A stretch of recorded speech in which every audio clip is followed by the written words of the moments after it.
Engineer. तर आज आपण NSM सब्जेक्टचं डबल इंटिग्रेशन चॅप्टरचं न्यूमेरिकल कसं सॉल्व्ह करायचं ते बघणार आहोत. तर त्याच्यामध्ये आपण ट्रॅपेझॉइडल रूल आहे त्याचं न्यूमेरिकल घेतलेलं आहे, जे प्रिव्हियस इयर क्वेश्चन पेपरमध्ये विचारले. तर तुम्ही जर चॅनलवर नवीन आहे तर लगेच चॅनल सबस्क्राईब करा. आपण असेच वेगवेगळे ट्युटोरियलचे व्हिडिओ आपल्या चॅनलवर, म्हणजे जे SPPU ने प्रिव्हियस इयर क्वेश्चन पेपरमध्ये विचारले त्याच्याच रिलेटेड क्वेश्चन आपण ट्युटोरियल तेच सॉल्व्ह करतो असतो व्हिडिओमध्ये. तर लगेच तुम्ही चॅनल सबस्क्राईब करा आणि व्हिडिओ कुठे स्किप करू नका. आपण स्टेप बाय स्टेप सोल्युशन बघणार आहोत या क्वेश्चनचं. तर मग सुरुवात करू. आणि तुम्हाला जो क्वेश्चन दिसतोय त्या क्वेश्चनमध्ये डबल इंटिग्रेशनचं न्यूमेरिकल दिले आणि त्यांना सुटेबल एक्झाम्पलने सॉल्व्ह करायला लावलं, सुटेबल स्टेपनी सॉल्व्ह करायला लावले. तर आपण काय करायचं, ट्रॅपेझॉइडल रूलने आपण ते सॉल्व्ह करणार आहे स्टेप बाय स्टेप. तर पहिले गिवन डेटा लिहून घेऊ. गिवन डेटामध्ये आपल्याला दोन फंक्शन दिले, एक्स आणि वाय. तर x is equal to x 0 is equal to 0 म्हणजे काय, तर एक्सचं घेतला तर एक्सचा इनिशियल लिमिट 0 आहे आणि वाय, मग y is equal to y 0 is equal to 0. वायचं पण इनिशियल लिमिट 0 आहे. आता x is equal to x n is equal to 1. आता एक्सचं फायनल लिमिट 1 आहे, मग y is equal to y n is equal to 1. मग वायचं फायनल लिमिट 1 आहे आणि त्यांनी काय दिले, take a step size in X and Y as a. मग X is equal to Y is equal to 0.25 step size दिले, पण एक्स वाय दोन्ही वेगळे फंक्शन. मग एक्सच्या जे स्टेप्स आहे त्याला आपण एच मानू, मग 0.25, आणि वाय आहे त्याच्या स्टेप्सला के मानू, के इज इक्वल टू 0.25. आता नेक्स्ट स्टेप गिवन डेटा झाला आता आपला. आता आपल्याला त्यांचे ग्रिड पॉईंट फाइंड करायचे. तर ग्रिड पॉईंट कसे फाइंड करायचे ते बघू. तर x0 इज इक्वल टू 0, आपला x0 इज इक्वल टू 0 म्हणजे आपल्या एक्सची इनिशियल व्हॅल्यू 0 आहे x0ची. आता x1 is equal to x0 plus h is equal to x0ची व्हॅल्यू 0 प्लस h ची व्हॅल्यू 0.25 इज इक्वल टू 0.25. आता x2 is equal to x0 plus 2h is equal to 0 plus 2 multiply by 0.25 is equal to 0.5. x3 is equal to x0 plus 3h is equal to 0 plus 3 multiplied by 0.25 is equal to 0.75. आणि x4 is equal to x0 plus 4h is equal to 0 plus 4 into 0.25 is equal to 1. आता आपल्याला आपली final limit भेटली. आता आपण x is equal to xn is equal to 1 final limit भेटली. हे झाले आपले x चे ग्रिड पॉईंट. आता y चे, तर y0 is equal to 0, मग y1 is equal to y0 plus h is equal to 0.25. y2 is equal to y0 plus h 2h is equal to 0 plus 2 into 0.25 is equal to 0.5. आणि y3 is equal to y0 plus 3h is equal to 0 plus 3 multiplied by 0.25 is equal to 0.75. and y4 is equal to y0 plus 4h is equal to 0 plus 4 into 0.25 is equal to 1. y ची आपली final limit काय 1. आपल्याला इथं final limit भेटली 1.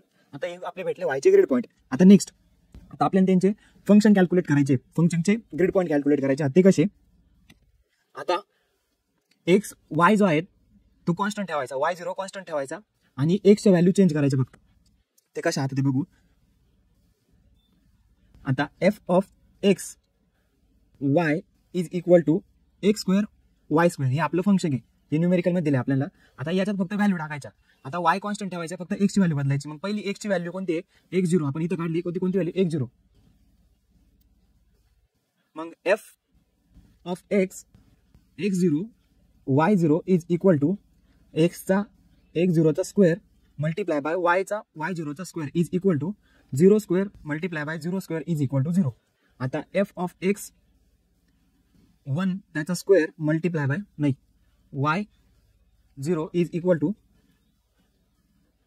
x1 y0 is equal to, आता x1 चा square multiply by y0 चा square is equal to x1 चा स्क्वेअर 0.25 त्याचा स्क्वेअर मल्टीप्लाय बाय 0 चा स्क्वेअर इज इक्वल टू 0. आता f of x2 y0 is equal to x2 चा square multiply by y0 चा square is equal to 0.5 multiply त्याचा square आणि 0 चा square is equal to 0. आता f x3 y0 is equal to x3 चा cube square multiply by y0 चा square is equal to 0.75 त्याचा square multiply by 0 चा square is equal to 0. f of x4 y0 is equal to x4 चा square multiply by y0 चा square is equal to 1 त्याचा square multiply by 0 चा square is equal to 0. हे झाले आपले x y0 x चे बरं का. आता याच्यानंतर y1 घ्यायचा आणि y1 कॉन्स्टंट ठेवायचा आणि x च्या व्हॅल्यू चेंज करायच्या. मग परत याच फंक्शन मध्ये व्हॅल्यू चेंज करायच्या. मग f of x0 y1 is equal to x0 ची व्हॅल्यू x0 त्याचा स्क्वेअर मल्टिप्लाय बाय y1 चा y1 चा square is equal to x0 ची व्हॅल्यू 0 त्याचा स्क्वेअर मल्टिप्लाय बाय y1 0.25 त्याचा स्क्वेअर इज इक्वल टू 0. आता f of x1 y1 is equal to x1 चा square multiply bye y1 चा square is equal to 0.25 त्याचा square multiply by 0.25 त्याचा square. मग याचा स्क्वेअर येईल 0.0003906. आता एफ ऑफ x2 आणि y1 is equal to x2 चा स्क्वेअर मल्टिप्लाय बाय y1 चा square is equal to x2 ची व्हॅल्यू आहे 0.5 त्याचा स्क्वेअर मल्टिप्लाय बाय 0.25 चा स्क्वेअर इज इक्वल टू 0.015625. आता next f of x3 y1 is equal to x3 चा square multiply bye y1 त्याचा square is equal to 0.x3 ची value 0.75 त्याचा square multiply by 0.25 त्याचा स्क्वेअर इज इक्वल टू 0.035156. आता f of x4 आणि y1 जसा तसा इज इक्वल टू x4 चा स्क्वेअर मल्टिप्लाय बाय y1 चा स्क्वेअर इज इक्वल टू 1 चा स्क्वेअर मल्टिप्लाय बाय 0.25 चा स्क्वेअर इज इक्वल टू 0.0625. आता y1 झाला. आता y2 आणि y2 ची व्हॅल्यू सेम राहून कॉन्स्टंट राहून द्यायची, x ची व्हॅल्यू चेंज करायचं. मग f of x0 y2 is equal to x0 चा स्क्वेअर मल्टिप्लाय बाय y2 चा square is equal to x0 चा 0 मल्टिप्लाय बाय y2 ची व्हॅल्यू 0.5 त्याचा स्क्वेअर इज इक्वल टू 0. आता पहिले सगळे फंक्शन लिहून घेऊ आपण. मग F x1 y2 F x2 y2 F x3 y2 आणि F x4 y2 is equal to x0 x1 चा स्क्वेअर x2 चा स्क्वेअर x3 चा स्क्वेअर आणि x4 चा square multiply bye y2 square multiply bye y2 square multiply bye y2 square multiply bye y2 square. हे असं सोपं जाईल म्हणून शॉर्टकट मारलाय. आता 0 सगळ्या x च्या व्हॅल्यू लिहून घेऊ. 0.25 त्याचा स्क्वेअर 0.5 चा स्क्वेअर 0.75 चा स्क्वेअर आणि 1 चा स्क्वेअर मल्टिप्लाय बाय 0.5 चा स्क्वेअर 0.5 चा स्क्वेअर 0.5 चा स्क्वेअर आणि 0.5 चा स्क्वेअर इज इक्वल टू. तर त्यांचे डायरेक्ट आता झालं सगळं लिहून. आता यांच्या व्हॅल्यू लिहून टाकू तिथं. तर 0.015625 0.0625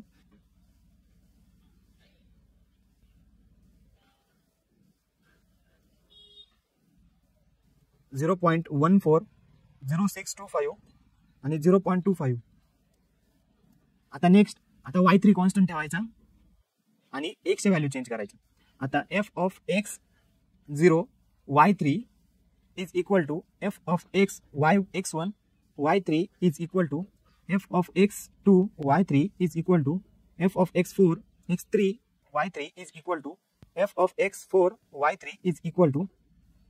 तर x0 चा स्क्वेअर मल्टिप्लाय बाय y3 चा स्क्वेअर x1 चा स्क्वेअर x2 चा स्क्वेअर x3 चा स्क्वेअर x4 चा स्क्वेअर मल्टिप्लाय बाय y3 चा स्क्वेअर.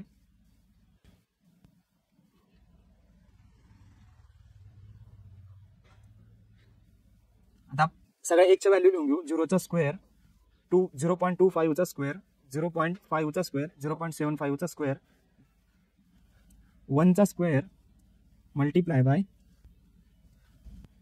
y3 ची व्हॅल्यू 0.75 त्याचा स्क्वेअर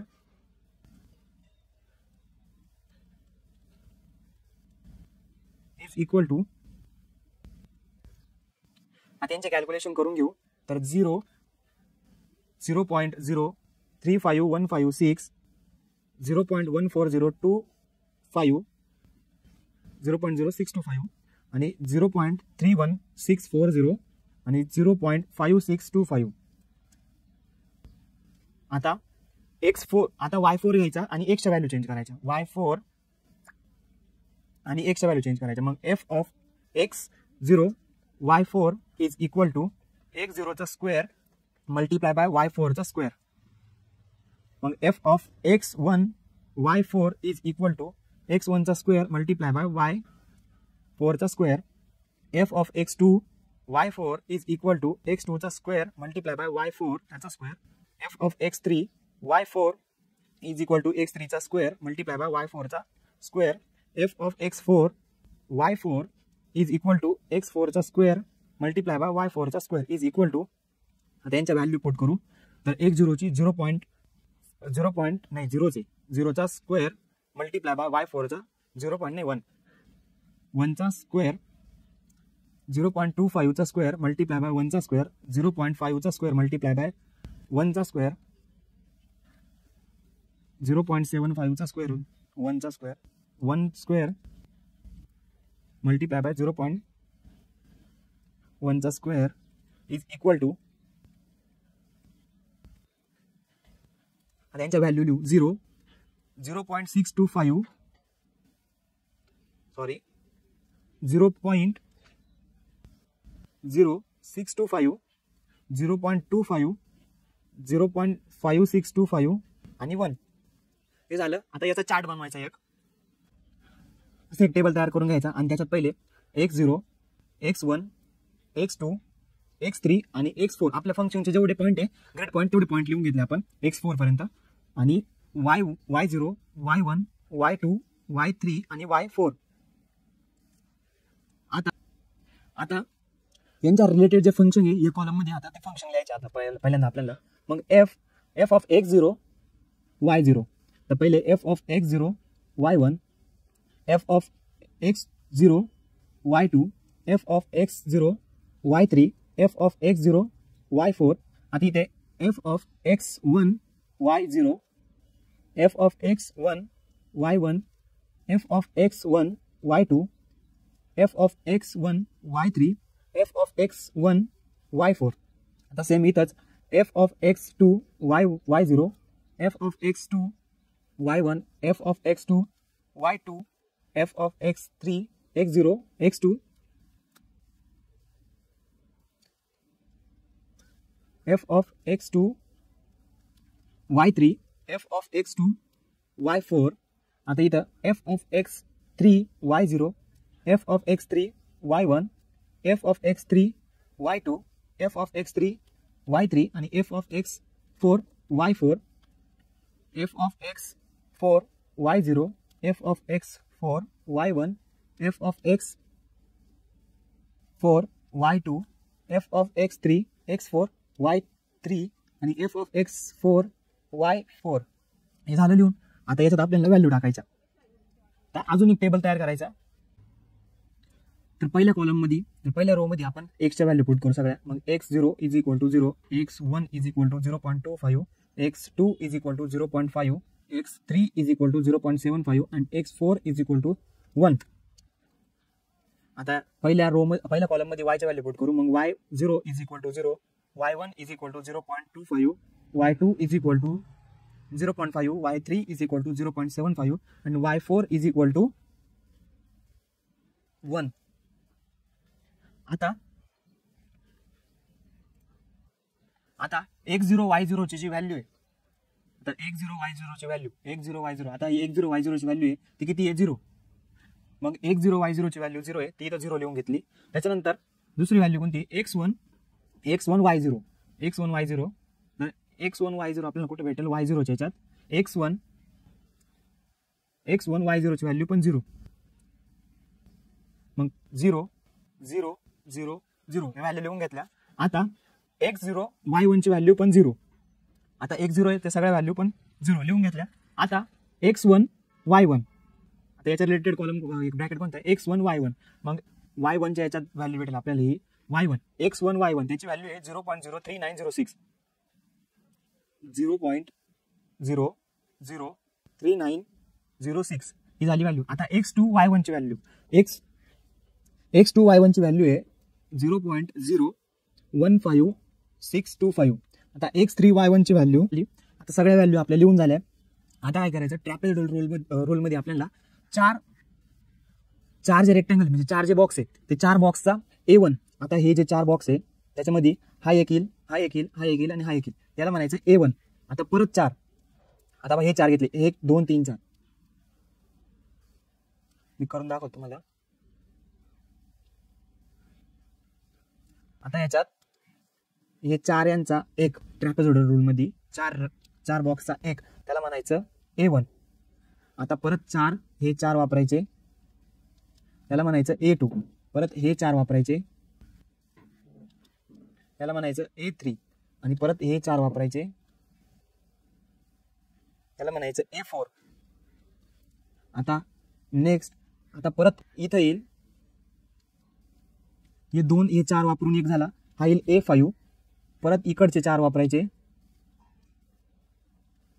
A6, हा A7, हा A8, हा येईल A9, हा येईल A10, हा येईल 4 4 वापरायचे, A11, A12, हे खालचे 4, हा येईल A13, A14, A16 आणि हा A17. असे आपल्याला ए भेटले किती 7, A16 सॉरी, हा 13, 14, 15 आणि हा 16, असे आपल्याला 16 भेटले ए. आता काय करायचं, A1 मधली जी व्हॅल्यू आहे ती लिहून घेऊ, 0.003906 मल्टिप्लायला. आता ती किती स्क्वेअर मध्ये येते, A1 मध्ये येते, A2 मध्ये येते, A6 मध्ये येते, A5 मध्ये येते, म्हणजे 4 स्क्वेअर मध्ये येते. मल्टिप्लाय बाय 4 प्लस दुसरी व्हॅल्यू 0.015625 मल्टिप्लाय बाय, ती परत किती स्क्वेअर मध्ये येते, 4 स्क्वेअर मध्ये येते, परत multiply by 4 plus 0.035156 multiply by, परत ती पण 4 स्क्वेअर मध्ये येते, प्लस 0.0625 मल्टिप्लाय बाय, आता ही 2 स्क्वेअर मध्ये येते, A4 आणि A8, मग multiply by 2 plus 0.051625 multiply by, आता ही किती याच्यात येते, किती स्क्वेअर मध्ये येते, 4 स्क्वेअर मध्ये येते, A5, A6, A9 आणि A10 मध्ये, मग मल्टिप्लाय बाय 4 प्लस 0.0625, मग 0.0625 प्लस ही परत 4 स्क्वेअर मध्ये येते, मल्टिप्लाय बाय 4 प्लस 0.140625 मल्टिप्लाय बाय, ही परत 4 याच्यात येते, मल्टिप्लाय बाय 4 प्लस 0.25, आता ही किती मल्टिप्लाय आहे, ही 2 स्क्वेअर मध्ये येते, मग multiply by 2 plus 0.035156 multiply by 4 प्लस 0.140625 मल्टिप्लाय बाय, आता ही परत 4 मध्ये येते, multiply by 4 plus 0.31640 multiply by 4 plus 0.5625 multiply by, आता ही 2 मध्ये येते, मल्टिप्लाय बाय 2 प्लस, आता या 2 मध्ये येते खालच्या शेवट 0.0625 मल्टिप्लाय बाय 2, आता 0.25 plus 0.25 multiply bye 2 plus 0.5625 multiply by 2 plus he last वाली 1. आता या सगळ्यांचं कॅल्क्युलेशन केलं तर कॅल्क्युलेशन येईल कॅल्सीमध्ये 7.643972 याचं कॅल्क्युलेशन येईल. त्याच्यानंतर आपला जो फॉर्म्युला आहे लास्टचा, त्या फॉर्म्युल्यात आता व्हॅल्यू टाकू. आता आपला फॉर्म्युला आहे A is equal to H multiply by K divide by 4 is equal to sum of all squares. आता सम किती आली आपली, सम ऑफ ऑल स्क्वेअर किती आली, 7.643972 ही आपली सम आली आहे. तर आता आपण बाकीच्या व्हॅल्यू टाकू. H is equal to A is equal to H ची value 0.25 multiply by 0.25 divide by 4 multiply by to the bracket 7.643972. मग आपली A ची व्हॅल्यू येईल A is equal to, answer आलं आपलं A इज इक्वल टू 0.11943. हा झाला आपला A.